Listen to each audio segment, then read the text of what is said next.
America में बलडी गांव के 23 वर्षीय युवक की मौत हो गई। युवक अमेरिका के वाशिंगटन में डिलीवरी यानी डोर डैश चलाता था और घरों तक पार्सल पहुंचाने का काम करता था।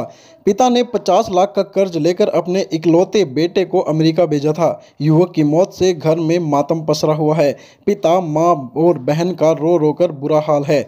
युवक का शव भारत लाने के लिए अमेरिका में युवकों द्वारा डोनेशन एकत्रित किया जा रहा है ताकि मृतक को उसके गांव की मिट्टी नसीब हो सके। बलडी निवासी राहुल का परिवार मौजूदा समय में करनाल के बसंत विहार में रहता है।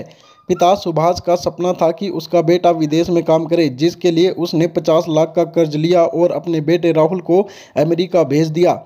8 महीने पहले ही राहुल अमेरिका गया था और करीब 2 महीने पहले ही उसे वाशिंगटन में पार्सल डिलीवरी का काम मिला था। वह यहां पर डोर डैश चलाता था।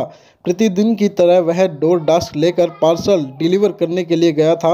29 मई की रात करीब 9:30 बजे रेड लाइट पर राहुल अपनी गाड़ी के साथ खड़ा था। तभी दूसरी तरफ से एक तेज रफ्तार गाड़ी आई और राहुल की गाड़ी को सीधी टक्कर मार दी।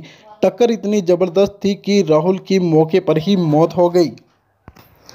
अमेरिका में जब राहुल रात को घर नहीं पहुंचा तो अमेरिका में ही राहुल के कजन रमन ने उसको फ़ोन किया, लेकिन नंबर बंद आ रहा था। उसने तुरंत अपने साथियों के साथ राहुल की तलाश शुरू की, जिसके बाद उसे रेड लाइट पर राहुल की गाड़ी क्षतिग्रस्त हालत में मिली।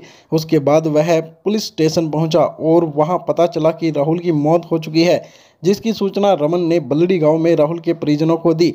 जिसके बाद से ही घर में मातम पसरा हुआ है। चूंकि पिता ने कर्ज लेकर बेटे को विदेश भेजा था, अब उस परिवार की हालत ऐसी नहीं है कि अपने बेटे के शव को अमेरिका से वापस मंगवा सके।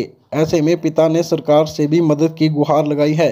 वहीं दूसरी ओर अमेरिका में भी राहुल के शव को भारत लाने के लिए फंड एकत्रित किया जा रहा है। मृतक राहुल के परिवार में उसकी छोटी बहन है जो अभी पढ़ाई कर रही है। पिता इलेक्ट्रिशियन का काम करते हैं। पिता ने अपने बेटे को कर्ज लेकर विदेश भेज दिया था ताकि घर के हालात सुधर सके, लेकिन होनी को कुछ और ही मंजूर था।